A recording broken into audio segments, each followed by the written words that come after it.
आणि लोकांचा खूप चांगला प्रतिसाद आहे आणि त्याच्यामुळे आमची खात्री आहे की आमच्या पॅनलला हमखास यश मिळेल याची आम्हाला खात्री आहे। या दरम्यान बऱ्याच वेळेला काही बोललं जातं आणि ते बोलताना आपण एका गोष्टीचं नेहमी भान ठेवायला लागतं की शेवटी हे निवडणूक आहे आणि निवडणुकीमध्ये सातत्याने असं म्हणत राहिलं की माझा पाठिंबा दुसऱ्या कोणाला तरी आहे तर मग ते चुकीचं ठरेल। आता सुद्धा हे पुन्हा एकदा म्हटलं जात आहे आणि म्हणून मला अत्यंत नम्रपणे सांगायचं आहे की माझा पाठिंबा हे आमच्या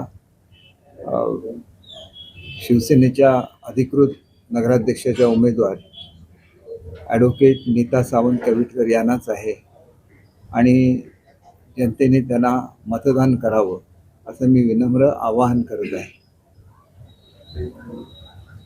सावंतवाडीचा एकंदरीतच विकास हा वेगाने चालू आहे आणि विकासाला मतदान करायचं असेल तर मग सर्वच मतं आम्हाला मिळू शकतात आणि म्हणून हा जो झालेला विकास आहे त्याच्यावर लोकांनी मतदान करावं अशी माझी विनंती आहे।